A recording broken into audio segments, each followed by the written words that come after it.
روزوں کا مہینہ رمضان کا مہینہ ہے، جس میں قرآن اول نازل ہوا جو لوگوں کا رہنما ہے، اور جس میں ہدایت کی کھلی نشانیاں ہیں، اور جو حق و باطل کو الگ الگ کرنے والا ہے۔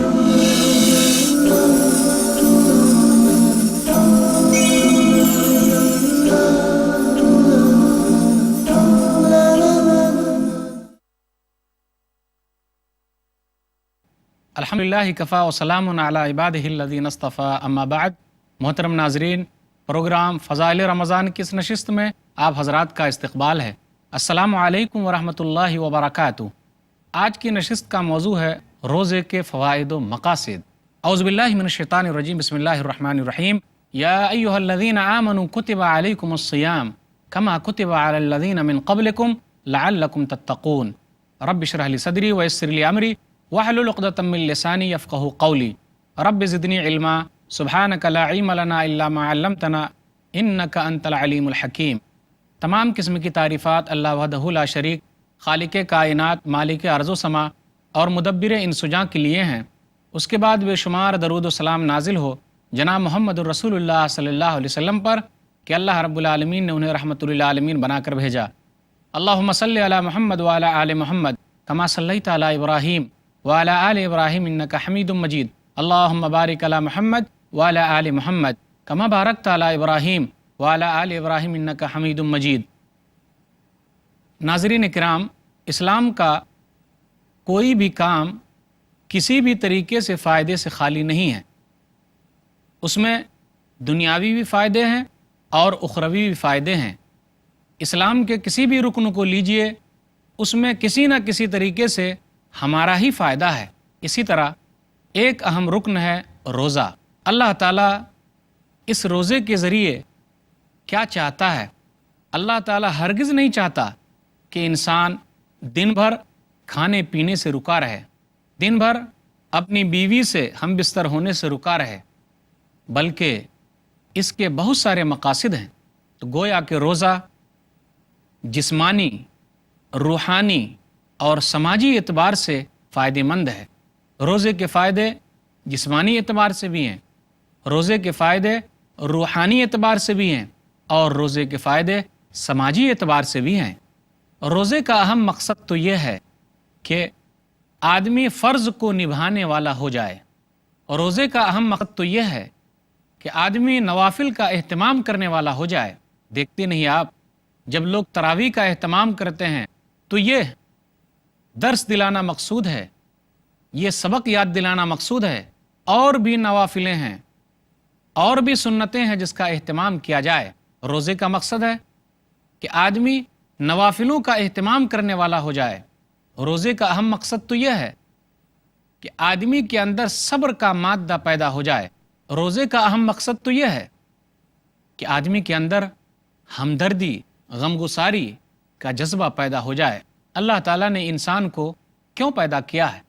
اللہ نے انسان کو لوگوں کی ہمدردی سمجھنے کے لیے پیدا کیا ہے۔ کسی شاعر نے کہا، درد دل کے واسطے پیدا کیا انسان کو، درد دل کے واسطے پیدا کیا انسان کو، ورنہ طاعت کے لیے کچھ کم نہ تھے کرو بیاں۔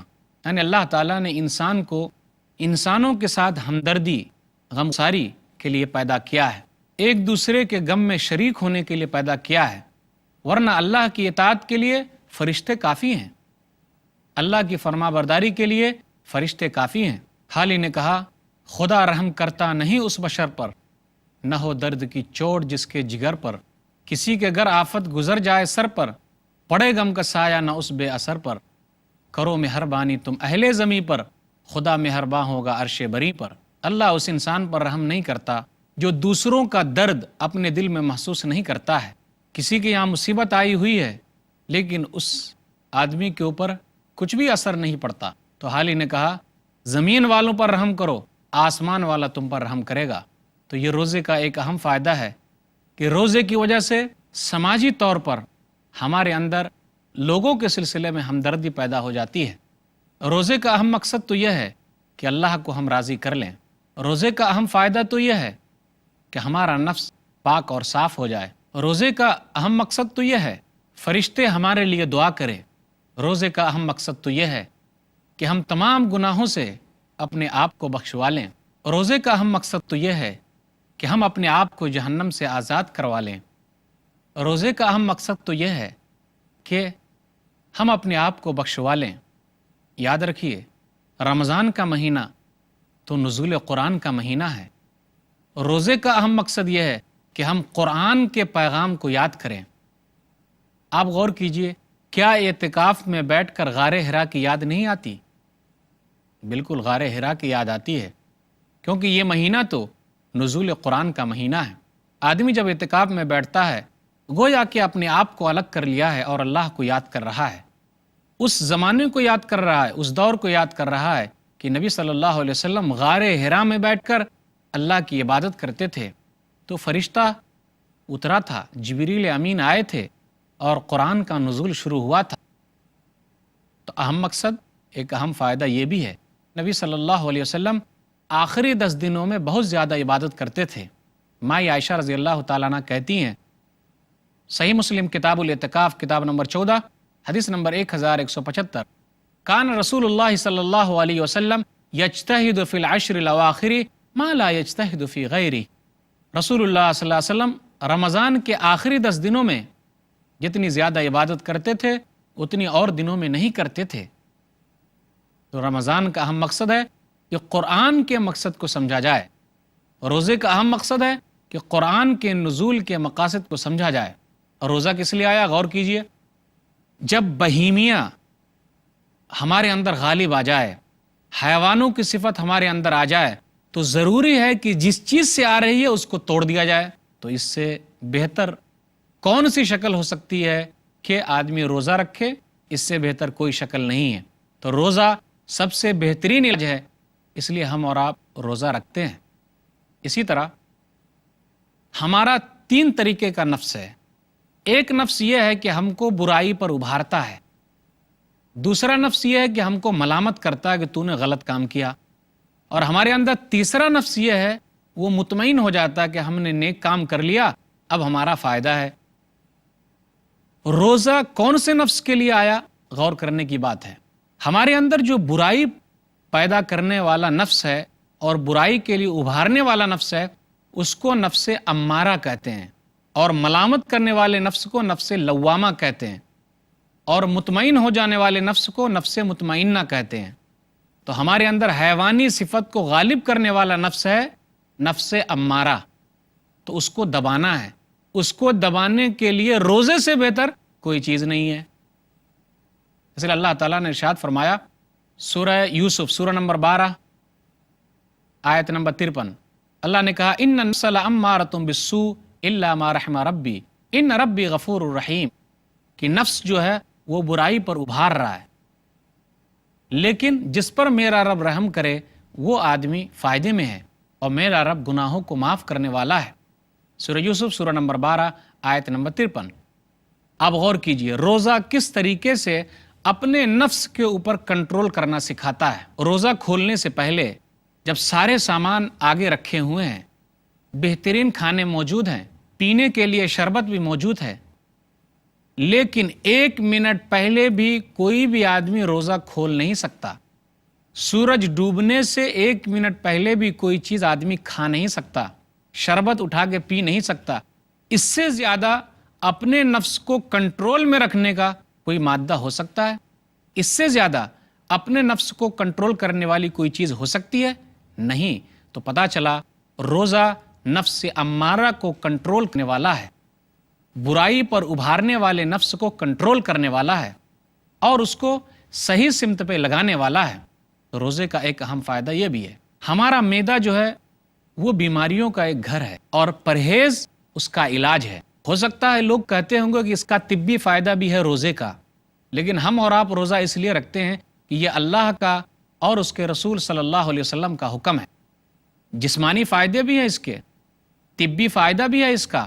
اگر کوئی مشین ہے اور وہ مشین ہمیشہ چلتی رہے، اس کو آرام نہ دیا جائے، تو وہ مشین خراب ہو جائے گی اور صحیح طریقے سے کام نہیں کرے گی۔ اسی طریقے سے ہمارا معدہ ہے، اگر اس کو کچھ وقت کے لیے آرام نہ دیا جائے تو وہ خراب ہو سکتا ہے، ہاضمہ بگڑ سکتا ہے، طاقت جو ہے ہضم کرنے کی وہ خراب ہو سکتی ہے۔ اس لیے ضروری ہے کہ کچھ وقت کے لیے اس کو آرام دیا جائے۔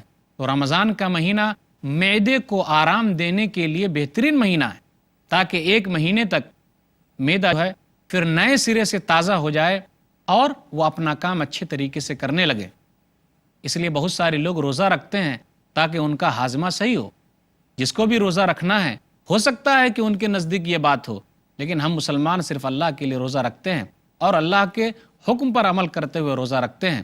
بہت سارے لوگ ایسے بھی ہیں جو اپنی فٹنس برقرار رکھنے کے لیے روزہ رکھتے ہیں۔ بہت سارے لوگ تو ایسے بھی ہیں جو اپنے جسم کی چربی پگھلانے کے لیے روزہ رکھتے ہیں۔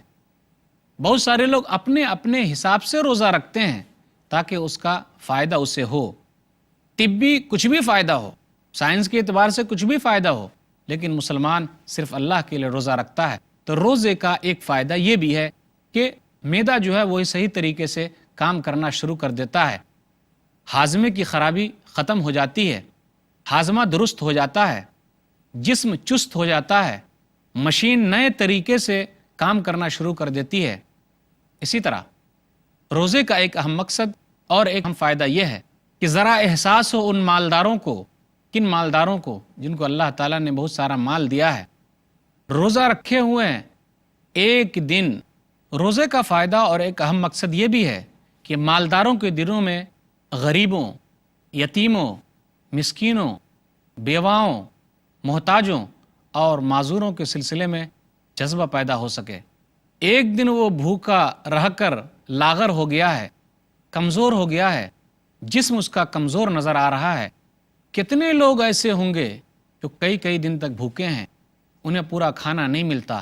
تو کم سے کم ایسے مالدار حضرات اپنے دل کے اندر ان لوگوں کے تعلق سے ہمدردی تو رکھیں، غمگساری تو کریں، ان کے غم میں شریک تو ہوں، انہیں احساس تو ہو کہ ہم ایک دن بھوکے نہیں رہ سکتے، صبح سے شام تک بھوکے نہیں رہ سکتے، تو وہ لوگ کیسے بھوکے رہتے ہوں گے؟ ان کو کھانا کیسے ملتا ہوگا؟ ان کی زندگی کیسے گزرتی ہوگی؟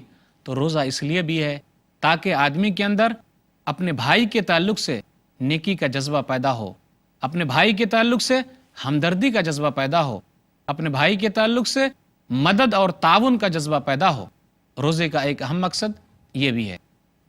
اسی طرح روزے کا ایک اہم مقصد یہ بھی ہے کہ آدمی کے اندر اللہ کا خوف پیدا ہو جائے، اللہ کا ڈر پیدا ہو جائے۔ ذرا غور کیجئے، کیا کوئی روزے دار جس کا تعلق اللہ کے ساتھ سچا ہے وہ دوسرے کے ساتھ غلط ہو سکتا ہے؟ نہیں ہو سکتا۔ کیا کوئی روزہ رکھ کر اللہ کے ساتھ سچ بول رہا ہے، کیا دوسرے کے ساتھ وہ جھوٹ بولے گا؟ ایسا نہیں ہو سکتا۔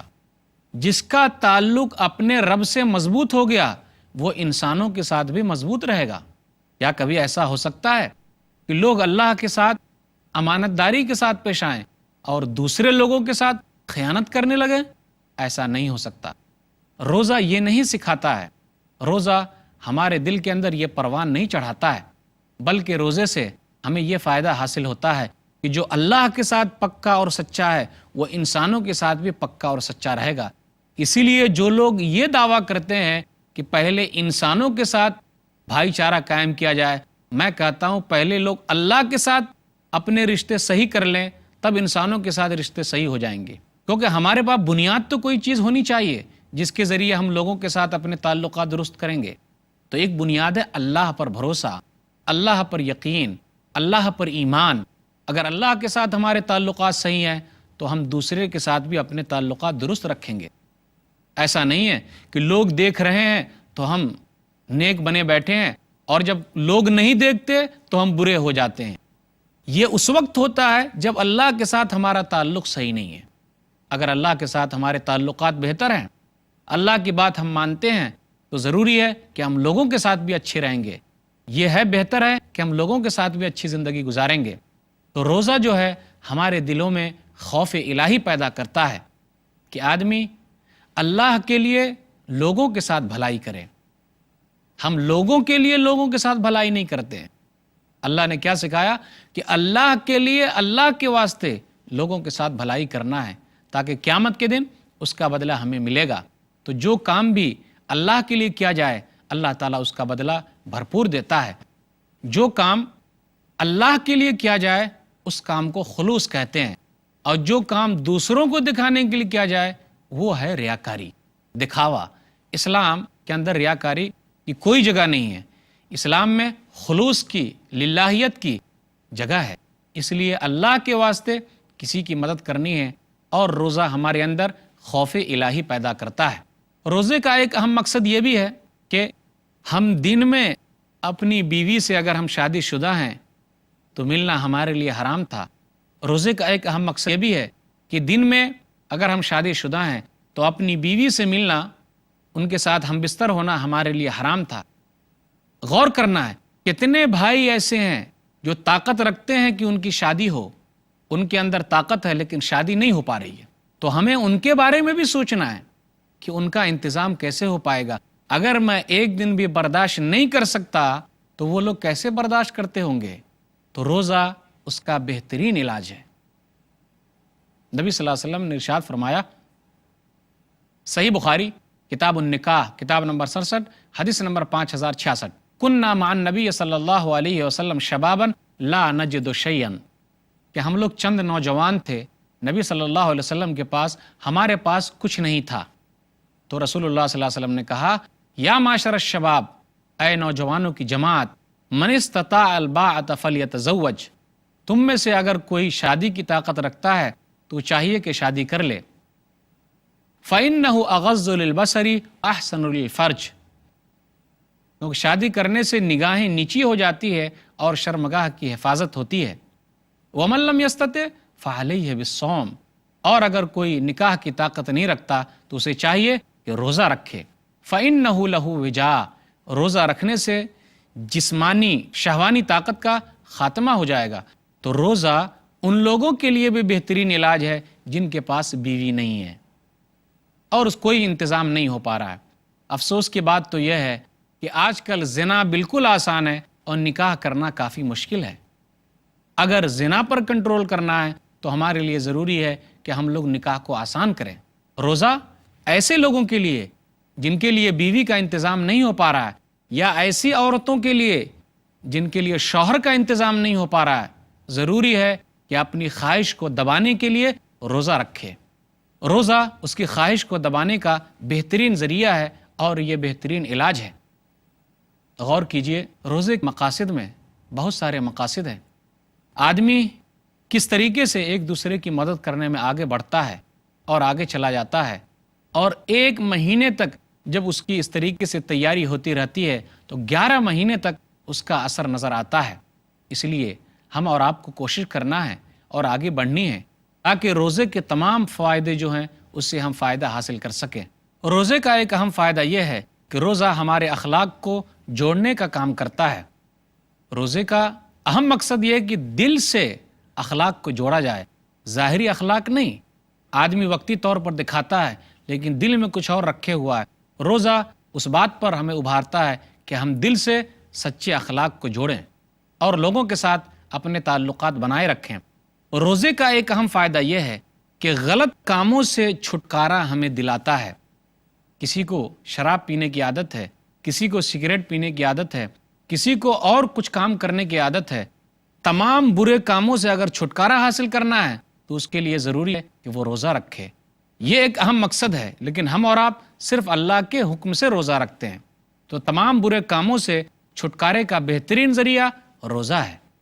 اسی طریقے سے اللہ کی اطاعت اور فرما برداری پر ابھارنے والی کوئی چیز اور 1 مہینے تک لگاتار اس کے لیے محنت کرانے والی اگر کوئی چیز ہے تو وہ روزہ ہے۔ سحری کے لیے اٹھنا ہے، فلاں چیز نہیں کھانا ہے، شام کے وقت افطاری کرنی ہے، تراویح کے لیے اٹھنا ہے، آخری عشرے میں اعتکاف کرنا ہے، لیلۃ القدر کا اہتمام کرنا ہے، صدقہ فطر ادا کرنی ہے، عید کی نماز پڑھنے کے لیے جانا ہے۔ بہت سارے مقاصد ہیں اس کے۔ روزے کا اہم مقصد یہ بھی ہے، یہ ہمارے گناہوں کا کفارہ ہو جائے، تاکہ جو گناہ ہم سے ہوئے ہیں اللہ تعالیٰ اس روزے کے بدلے ہمارے گناہوں کو بخش دے۔ نبی صلی اللہ علیہ وسلم نے ارشاد فرمایا، صحیح بخاری کتاب الصوم کتاب نمبر 30 حدیث نمبر 1895، فتنۃ الرجل فی اہلہ و مالہ تکفرھا الصلاۃ والصیام والصدقہ، آدمی کی آزمائش ہو رہی ہے اس کے مال میں اس کی اولاد میں اس کے پڑوس کے ساتھ نماز اس کے لیے کفارہ ہے، روزہ اس کے لیے کفارہ ہے، صدقہ و خیرات اس کے لیے کفارہ ہے۔ یاد رکھیے روزے کے فائدے بے حساب ہیں، جسمانی بھی فائدے ہیں، روحانی بھی فائدے ہیں اور سماجی بھی فائدے ہیں۔ میں نے جو کہا اپنی تقریر کے دوران وہ یہی کہ روزے کا اہم فائدہ یہ ہے کہ آدمی فرض چیزوں کو نبھانے والا ہو جائے۔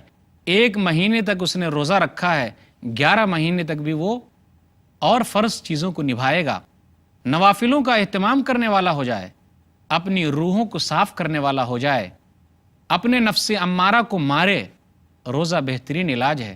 غور کیجئے، سامنے کھانا موجود ہے لیکن کوئی نہیں کھاتا، 1 منٹ پہلے بھی افطاری نہیں کر سکتے، تو نفس پر قابو کرنے والی چیز اور کیا ہو سکتی ہے؟ اسی طرح سماجی اعتبار سے بھی روزے کا فائدہ ہے، اور سب سے اہم فائدہ ہے بھائی کی مدد کرتے ہیں۔ روزہ ہی کی وجہ سے ہم تو صدقہ و خیرات بھی کرتے ہیں، دعاؤں کا اہتمام کرتے ہیں، تو گویا کہ روزے کے بے شمار فائدے ہیں، جسمانی بھی، روحانی بھی، سماجی بھی، دینی بھی، دنیاوی بھی، اخروی بھی، ہر ناحیے سے فائدہ ہی فائدہ ہے۔ اللہ تعالیٰ سے دعا ہے کہ اللہ تعالیٰ ہم لوگوں کو روزہ رکھنے کی توفیق دے اور اس کے فائدے سے ہمیں محظوظ ہونے کی توفیق دے، آمین۔ وآخر دعوانا الحمدللہ رب العالمین، وصلی اللہ علی نبینا محمد وآلہ وصحبہ اجمعین، والسلام علیکم ورحمۃ اللہ وبرکاتہ۔